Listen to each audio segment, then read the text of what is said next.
Existe apenas um caminho para paz e para felicidade e o nome desse caminho é autoexpressão. Dizer isso pode imediatamente ofender algumas pessoas religiosas que acreditam que o único caminho está especificamente na fé que ela segue. Mas a verdade é que sem a autoexpressão, qualquer que seja a nossa religião, ela é ingênua, vazia e sem propósito. Se você só encontra a Deus nas palavras de profetas ancestrais, numa única escritura, dentro de um único lugar ou de um específico grupo de pessoas, você acaba fadado ao fracasso, porque a ideia é que você seja capaz de reconhecer a face dele em toda a sua criação. Portanto, em tudo aquilo que surge diante de você e toda essa diversidade de pessoas e de maneiras de pensar e ver a vida, inclusive. Sendo você uma pessoa religiosa, cabe a você reconhecer que da mesma maneira que Deus criou você e tudo aquilo que te permite dar importância a Ele, Deus criou as pessoas que não acreditam nele, que o rejeitam, e todas as condições sociais ou emocionais que fazem com que essa pessoa não acredite nele. E inclusive através de quaisquer escrituras fica claro que o único juiz do caráter e moralidade de outras pessoas é Deus. E a partir do momento que você se sente no direito de julgar, você está se achando no direito de sentar num trono que é dele. Nenhum de nós pode sentar na cadeira dele, nenhum padre, nenhum pastor, nenhum rabino. O que nos cabe é cobrar a justiça que chamamos de justiça dos homens, que é aquilo que nós fazemos uns para os outros e que concordamos de ser certo ou não, de acordo com um interesse comum, coletivo. Agora, se você é ateu, você pode atribuir a isso que as pessoas religiosas chamam por Deus, pelo que nós entendemos pelo cosmos. E quão sofisticados foram os seus recursos, os seus mecanismos para fazerem com que a poeira de alguma estrela que explodiu há bilhões de anos atrás gerasse o carbono que estrutura o corpo que você tem para andar, falar e pensar. Não é lindo que tamanha coincidência te permita existir?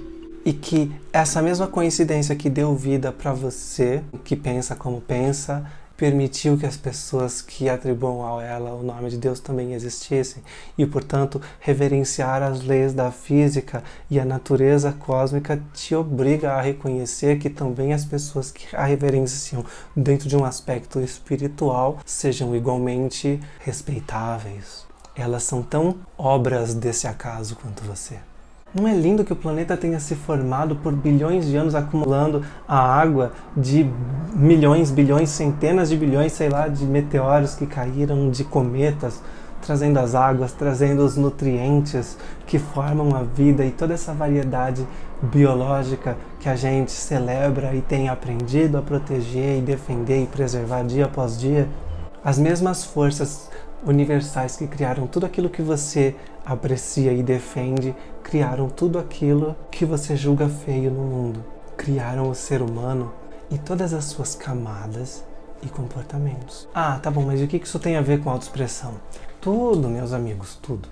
É necessário aprender a apreciar as excentricidades boas e ruins da natureza com igual compaixão, porque do contrário a gente não vai conseguir olhar no espelho por tempo demais, para poder reconhecer com humildade tudo aquilo que a gente recrimina nos outros e que nega existir dentro de nós. E tudo isso é justamente aquilo que nos torna únicos. Portanto, a nossa relação com a criação, sendo ela divina ou um acaso cósmico, é a chave para que a gente possa alcançar um estado pleno de felicidade. Deus ou a natureza criou o elefante, que é enorme e largo e herbívoro, e um grilo, que é pequeno e esguio e predador. Criou a baleia e a sardinha, a zebra e o cavalo, a pessoa gorda, a pessoa magra, a branca, a preta, a heterossexual, a homossexual, a cisgênero, transgênero, a pessoa azul, a pessoa lilás. E tudo é naturalmente compatível dentro desse sistema onde tudo pode ser diferente. E nada ocupa o espaço de outra coisa. E uma coisa não precisa de substituir a outra. Tem espaço para tudo existir no mundo. E misteriosamente tudo parece ter um propósito. Tira um inseto de um ecossistema e você vai vê-lo entrar em colapso. incluam um mamífero diferente dentro de um ecossistema que não é o dele, e ele também vai entrar em colapso. E com os nossos comportamentos mais estranhos, ou com os comportamentos estranhos que a gente vê nos outros, será que também não há algum propósito aí? Existem predadores e existem as presas. Algumas presas são predadores de outras espécies, mas muitas são animais que só comem vegetais. Um coelho selvagem, ele come grama, ele come flores, ele come raízes. Ele é fofinho e aparentemente delicioso, porque ele está incluído no cardápio de muitos predadores de todas as partes do mundo onde existem coelhos. O predador é, portanto, um evento natural do cosmos, e eles também existem entre nós, seres humanos. Eventualmente, um coelho arisco pode se defender de uma maneira audaz de uma cobra perigosa e faminta, grande, habilidosa. E existem presas que eventualmente derrotam violentamente os seus predadores. Uma galinha pode dar uma surra numa cobra faminta e brava que tenta mexer com os teus filhotes. Olhar para esses aspectos e reconhecê-los como parte da natureza do cosmos ajuda a gente a julgar menos esses seres humanos que têm esses comportamentos predatórios. Porque se o nosso instinto de sobrevivência exige respeito à nossa soberania, cabe a nós deixar claro para o predador que a nossa carne não integra o seu cardápio. Porque, de acordo com a natureza, não sou eu falando, é a natureza, alguns animais, ainda que dóceis e fofinhos, realmente existem apenas para ser almoço. Mas cabe a eles decidirem isso no momento em que são atacados. Diz a natureza, portanto, que o predador tem o direito de tentar. Mas a natureza também nos diz que ele pode pagar com a vida e que ele precisa de, portanto, se reconhecer como um predador e admitir a derrota se quiser sobreviver e lidar abertamente com as consequências, seja fugindo, seja parando. A autoexpressão tem a ver com os motivos que te levam a querer sobreviver à mordida do predador. E ainda que você seja um animal dócil, ser capaz de dilacerar aquele que é maior que você, mais feroz e faminto, que tenta te comer. A autoexpressão tem a ver também com os motivos que fazem o predador notar você. Tem a ver com você querer ser fofinho em paz num ambiente que é selvagem. E você tem que aprender que você é fofinho, pacífico, herbívoro, mas você vive num ambiente onde você é observado por águias, cobras, raposas, lobos, e que você precisa de aprender a sobreviver a isso tudo e a defender-se quando necessário, entendendo que eles sempre vão existir ao seu redor e que, portanto, não adianta você querer construir um mundo onde os predadores não existem. Você precisa de aprender a construir um mundo onde você sobrevive a eles e os derrota quando eles se metem com você. A autoexpressão tem a ver com as coisas que podem tornar você potencialmente frágil ou solitário e tem a ver com o seu desejo de permanecer vivo na selva ainda assim.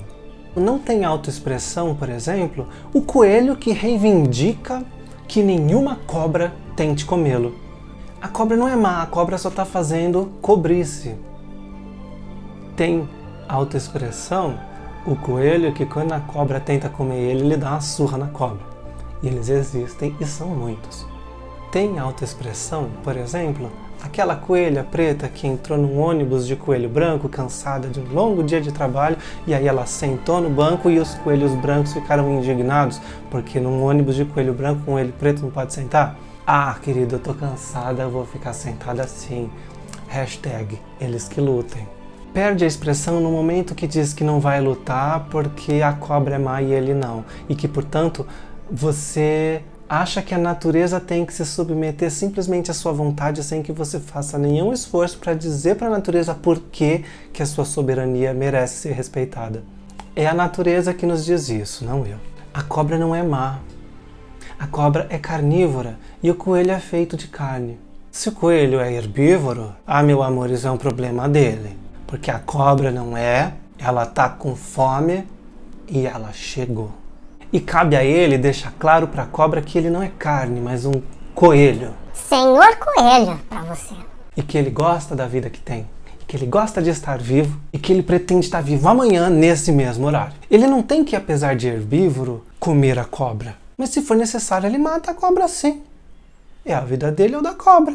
Mas ele ainda assim não precisa de matar a cobra também, apenas ensiná-la que ele não é comida. Se todos os coelhos deixassem claro para as cobras que não são comida, as cobras eventualmente iriam aprender a comer alface, porque a natureza reage assim às mudanças. A gente aprende a olhar para tudo isso que existe no mundo, que a gente acha bonito e que a gente acha feio, injusto, com igual compaixão.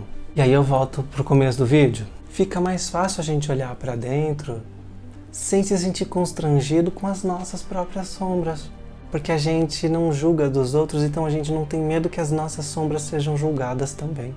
A gente deixa de olhar para os aspectos da nossa personalidade ou para escolhas que a gente fez ao longo da nossa vida que a gente via como negativas e ruins e simplesmente as entende como escolhas que geraram consequências e conhecimentos através dessas consequências. A gente extrai melhor as lições e a gente também repreende menos as pessoas que estão lá fora, porque tá todo mundo na selva, que nem você.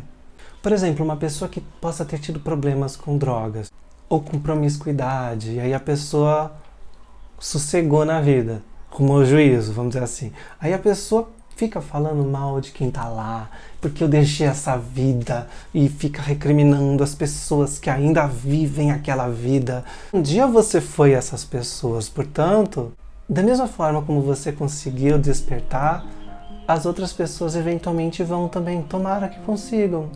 Mas se não conseguirem, bom, talvez você, se tivesse morrido antes, não teria conseguido também.